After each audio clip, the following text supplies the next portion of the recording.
मैं अंजलि हूँ। मैंने और रवि ने 1 साल की डेटिंग के बाद शादी की है। शादी में हमारे कुछ खास दोस्त और पेरेंट्स भी आए थे।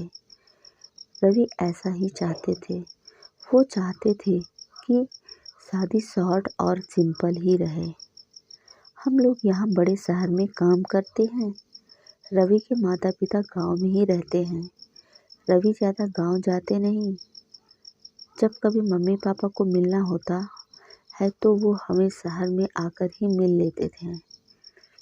हमने एक छोटा सा घर भी यहाँ अभी ले लिया है।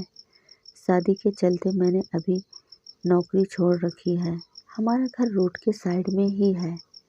खिड़कियों से रोड दिखाई देती है। हमारे किचन की खिड़की से भी रोड दिखाई देती है। रवि का ऑफिस का टाइम सुबह 9 बजे का है। सुबह मैं रवि के लिए खाना बनाती हूँ। अभी कुछ दिन मुझे खिड़की के बाहर एक लड़की दिखाई देती है और फिर पता नहीं क्या देखती है। आज फिर मेरी नज़र खिड़की के बाहर गई। रोड के दूसरी तरफ वही लड़की ज़्यादा उम्र की नहीं थी। 26 साल की होगी कोई। हमारे घर की तरफ आज फिर से देख रही थी। पहले दिन मैंने सोचा कि कोई होगी, लेकिन वो 3 से 4 दिन से लगातार आती मुझे दिखाई दे रही थी। मेरे मन में सोचा कि जाकर उससे बात करूं। शायद किसी और का घर समझकर हमारे घर की ओर देखती रही होगी। सुबह रवि सोए थे। वो फिर वहीं दूर खड़ी दिखाई दी। इस बार मैं बाहर गई। उसने आते मुझे अपनी ओर देखा और घबरा गई। मैंने उसे पूछा, क्यों, आपको क्या परेशानी होगी? आप किसे ढूंढ रही हैं? वो घबराई हुई बोली, रवि यहीं रहता है। मैंने बोला, हाँ। आप कैसे जानती हैं? वो इतना सुनकर घबरा कर चली गई। मैंने पीछे से उसे आवाज़ दी पर उसने सुना नहीं। मैं अपने घर में वापस आ गई। मेरे आने पर रवि उठ गए थे। मैंने पूछा, कहाँ गई थी? उसने पूछा, कहाँ गई थी? मैंने बोला, पता नहीं, एक लड़की है, वो हमारे घर की तरफ देखती रहती है और मैंने जब बाहर जाकर उससे पूछा तो तुम्हारा नाम भी जानती है। तुम किसी गोरी सी सुंदर लड़की को जानते हैं? रवि यह सुनकर भड़क गए। बोले, पागल हो क्या? कोई कुछ भी बोलेगा और तुम मान लोगी क्या? लेकिन यह सुनने के बाद रवि के चेहरे का रंग जरूर उड़ गया था। मेरे भी दिमाग में कुछ कुछ चलने लगा। रवि जब शाम को आए तब मैंने इस विषय में कोई बात नहीं की। अगले दिन मैं सुबह उठी तो रवि पहले से उठ गए थे। मैं किचन में गई तो किचन की खिड़की लगी हुई थी और बड़ी मुश्किल से खोलने पर खुलती थी। मैं कोशिश कर रही थी लेकिन ऊपर वाली कुंडी मुझसे नहीं खुली। मैं हमेशा नीचे की कुंडी से खिड़की लगाती थी, लेकिन आज खिड़की की कुंडी ऊपर से लगी हुई थी। ऊपर वाली कुंडी भी लगी थी।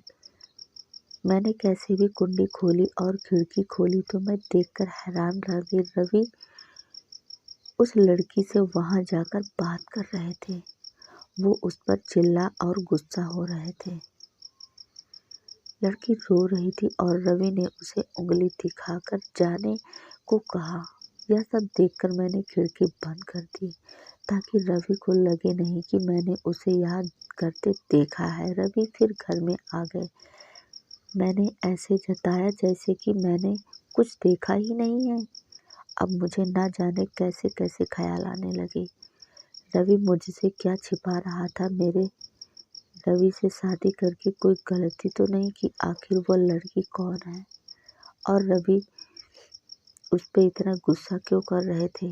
रवि के जाने के बाद मैंने रवि के सारे दोस्तों को, जिन्हें मैं भी जानती थी, उन्हें फ़ोन किया, लेकिन किसी को भी उस लड़की के बारे में नहीं पता था। मेरी समझ में बिल्कुल भी नहीं आ रहा था कि ये क्या हो रहा है। रवि से पूछना चाहती थी, लेकिन मुझे पता था कि वो झूठ ही बोलेगा। उसके बाद मैंने उस लड़की को घर के आसपास नहीं देखा। यह सच सोचते सोचते मेरी तबीयत बिगड़ने लगी। रवि मुझे बोलता था कि क्या हुआ, अपना ख्याल रखो, डॉक्टर के पास जाओ, लेकिन अब मुझे उसकी बातें बिल्कुल अच्छी नहीं लग रही थीं। एक दिन जब मेरी हालत ज़्यादा खराब हुई तो मैं ऑटो लेकर पास के बड़े अस्पताल गई। डॉक्टर से अपनी दवाई लेने के बाद मैं अस्पताल में पार्क में बैठ गई थी। अस्पताल में मुझे वो लड़की फिर दिखाई दी, उसे देखते ही जैसे मेरी बीमारी पता नहीं कहाँ भाग गई। मैं उसके पास तेज चलकर गई और उसका हाथ पकड़ लिया और उसे बोला, तूने मेरी जिंदगी में उथल पुथल एकदम से मचा दिया। बोल, उस दिन क्या बात कर रहा था रवि तुमसे?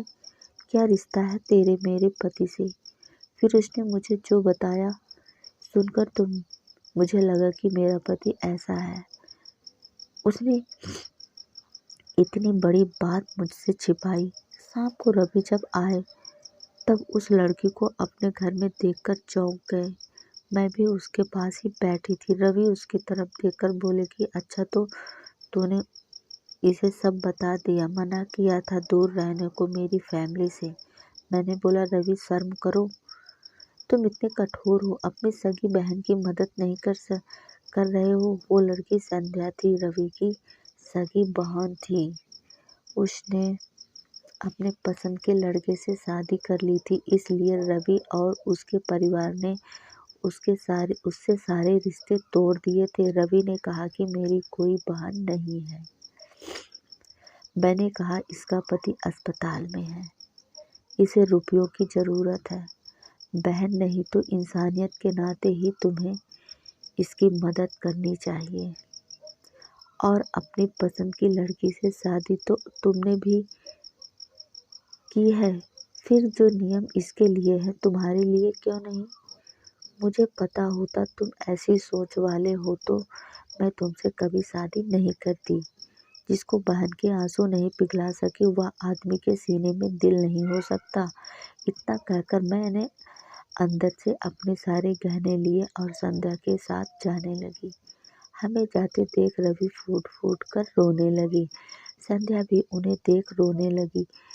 रोते हुए रवि बोले, हमने इसे बहुत प्यार दिया, पापा ने, मम्मी ने, मैंने रानी बनाकर रखा है और यह ऐसे ही एक दिन बिना बताए घर से चली गई। हमारा प्यार तूने नहीं देखा, इसके लिए मैं रात भर रोया कि कहाँ होगी, कैसी होगी मेरी बहन।